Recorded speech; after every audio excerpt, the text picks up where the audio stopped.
Hey guys, Ghost here, Dave here with another Destiny 2 Forsaken video, and this time we're going to be looking at our second exotic weapon, and this time we're going to be looking at the Malfeasance, which is actually one of my favorite weapons in the entire game right now. This weapon gets a really bad rap, but we're not here to give it that. We're here to talk about the fact that Malfeasance is actually really good. So, Malfeasance, if you don't know, is the Gambit exclusive exotic that you can get by playing Gambit and getting lucky, and the primeval that will spawn will be a servitor, like you see at the end of the Forsaken campaign. And if you win that round, you'll get the first quest step. And from there on, it's very obvious. It tells you what you do to unlock this weapon, but at the end, you unlock this weapon in all of its glory. Its intrinsic perk is Explosive Shadow, which shoot tainted slugs that burrow into the enemy. Stacking enough slugs cause them all to explode. The answer to how many slugs that is 5. But actually, they all pop when the person dies, and you can get kills using that. Corkscrew Rifling, Extended Mag, because it has 15 shots, which is pretty nice. Taken Predator, bonus damage against taken enemies and Gambit invaders. So I would say that this is a pretty solid Gambit weapon. And then there's Heavy Grip, which this grip is weighted for recoil control, yada yada yada. Anyways, the weapon has some really good base stats, and it feels really nice. It is a 180 RPM, and the reason this weapon gets the bad rap it does is because everyone who's trying it out most likely already has Luna's Howl. And Luna's Howl is easily the best 180 in the game and doesn't take up an exotic slot. However, I, someone who hasn't used it yet, understand that this 180 is easily being slept on for those who don't want to use Luna's. So let's see what I have.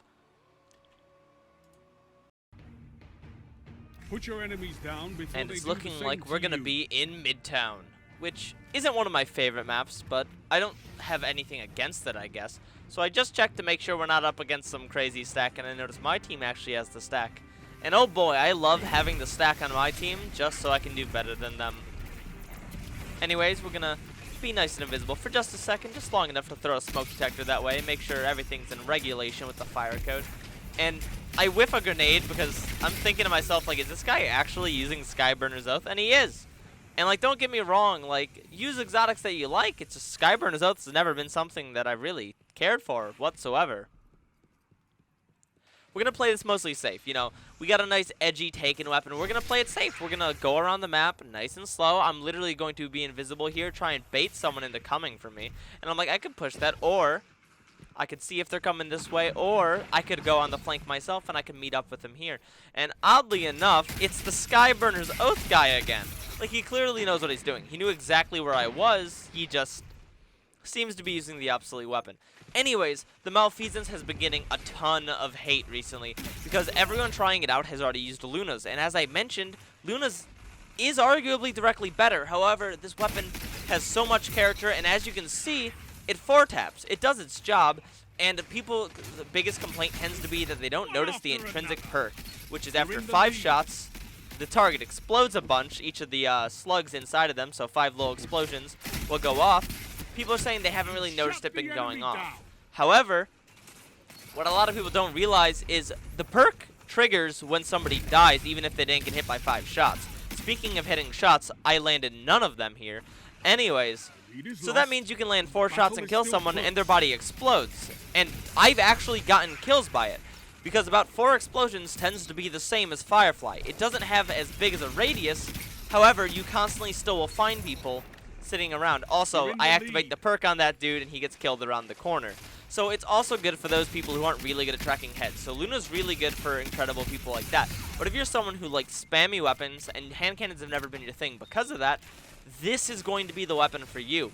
Because you can literally just unload into someone's body and watch them explode in front of you, which is super satisfying. Honestly, I love this weapon. I would describe this weapon as being overkill, because it is a weapon where you just want to not stop shooting. You just want to unload an entire magazine into one target, even if they're already dead.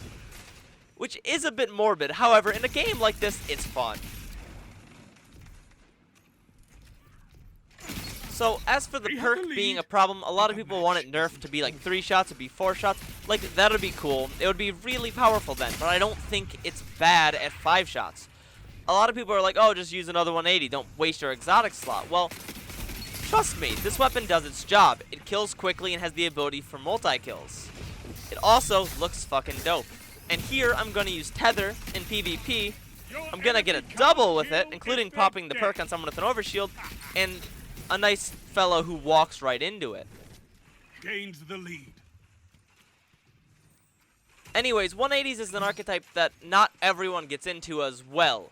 With Luna's, obviously, people are, like, super obsessed with it right now. However, I think Malfeasance is being slept on because of that, because everyone wants Luna so much and because they know Luna's 3-taps. Like, this is a good alternative. Unlike Blink, if you're that guy, because he went right off the map. Like, ooh, buddy, I'm so sorry you're having a bad day. Anyways, there's a Hammer of Soul here. And he's playing it safe, and this is one of the few dudes you can't really peek, and I think the hammer goes off next to me and hits me there, because I got melted. I would have beaten him otherwise, but I got obliterated. But speaking of supers, that's another thing this weapon does really well. You can unload in a lot of melee supers and kill them before they get to you, or before they can kill you, because while you normally can't kill them quickly, if they're at medium range and you land 5 of your shots and at least half of them are headshots, the intrinsic perk will kill them. The battle is still close. It's also good at range. It's kind of like explosive payload in a sense, in the way that if you're at long range, you're hitting about 20s. If you land 5 of them and the perk activates, the perk's just about always going to be doing at least 100 damage, and that means no matter the resilience, they're going to die from it. So it's unique, to say the least. Like, don't get me wrong, I'm not saying this is the best weapon ever, but I'm saying it's definitely getting a lot of hate. This weapon is fun to use, it has a lot of character to it, and as I mentioned in my age-old Bond video, which you can go check out, when a weapon has a very unique playstyle and a very unique character, that is a weapon that is done right. That is a weapon that I want to use. I want to use a weapon that feels special and works well, which Malfeasance absolutely does. As you can see by the footage going on, like, I'm kind of tearing with it. Not to say if I wasn't using another 180, I wouldn't be doing the same, but there are definitely moments where this thing shines, in those moments where you just can't click the head like you want to. In the moment when a super's rushing you and you just couldn't do enough damage. That's where this weapon shines. And in the occasional moments where you get a double kill by activating the intrinsic just because somebody dies and you only landed 3 shots, that feels really nice and it's really cool. It's a special moment that only this gun has.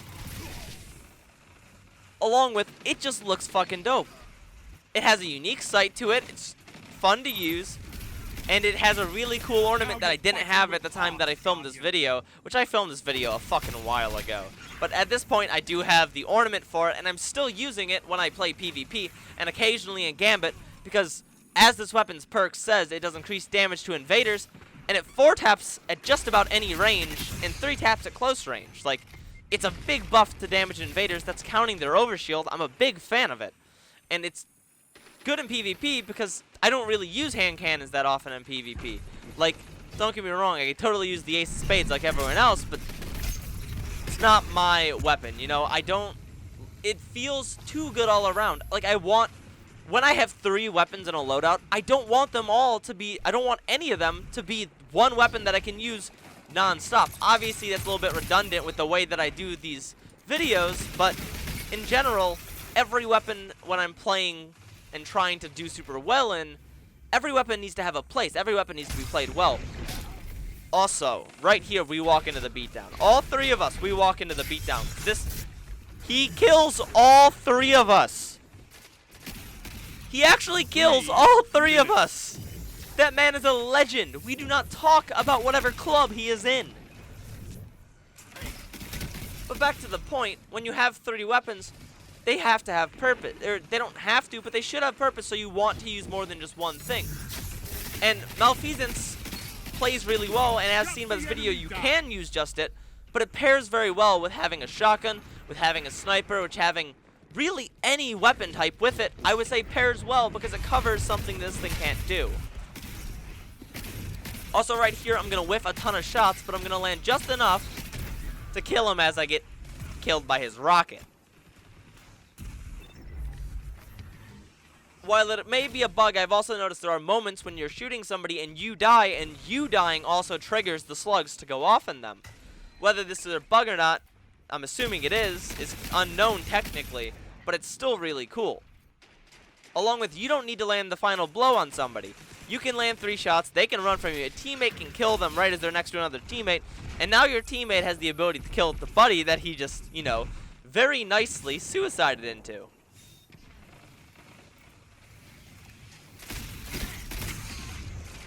Granted, this weapon takes a lot of grinding to get. I understand that, and a lot of people don't want to put in the grind. But think about it this way. Just don't. You know, like, if you get the quest playing Gambit naturally, cool. If you slowly get the taken kills, cool. The only thing you have to focus on is doing the strike, and you don't even need to really focus on getting the Gambit team wipe. So, while I do recommend that everyone gives this weapon a fair shot when you get it and not just listen to the people who are like, oh, well, I tried Luna, and this takes up an exotic slot, so it's not good. First off, I get my head clicked there. But try the weapon out before you form an opinion about it, because it's incredible. 1 minute. Easily one of my favorite weapons. I know that I say that about a lot of weapons, but that's because I only make videos on the weapons that I truly find incredible, right? And that's just because that's what I've done because I'm doing the videos for me. But if anyone has a weapon that they really enjoy, drop a comment below and I'll absolutely try it out and make a video on it and give my opinions on it and how I think it feels. But right now, this is about the Malfeasance. And I know I've been sitting here talking about how much I love this gun, because I do. But just like the people who don't like it, that is simply my opinion. I'm not here to influence you and tell you that this is the best gun ever, because frankly it's not. But I am here to say that I think it's worth giving a shot to and even using. It's not bad by any means, and it's specifically been a weapon that I've been using a ton recently. 10 seconds. Which comes with every weapon, because I try out a lot of weapons. I like to try out tons of different types, archetypes, and whatnot, and I tend to find favorites of each archetype. Victory And for is all I 180s, ask. it's absolutely Malfeasance for me. Also, if I didn't feed and get my head clicked and get beaten down because I was playing aggressively because I wanted kills in the last 30 seconds of the match, this would have been such a better Another game because it's battle not a won. bad one by any On to means. the next A 4.57 efficiency with 32 kills is nothing to scoff at, but I did the math that it would have been like 6.3 with the Malfeasance. So this is part of the video where if I ask you if you got this far, then to please leave a like, subscribe, share it with your friends, click the bell for notifications, do whatever you want. You don't have to, but I'm asking you to if you want to, you know? Anyways, so today, this is the 3rd, and I'm going to be doing a 12-hour stream on my Twitch at Ghost Tier Dave on the 11th for my birthday. And if you're seeing this, come hang out.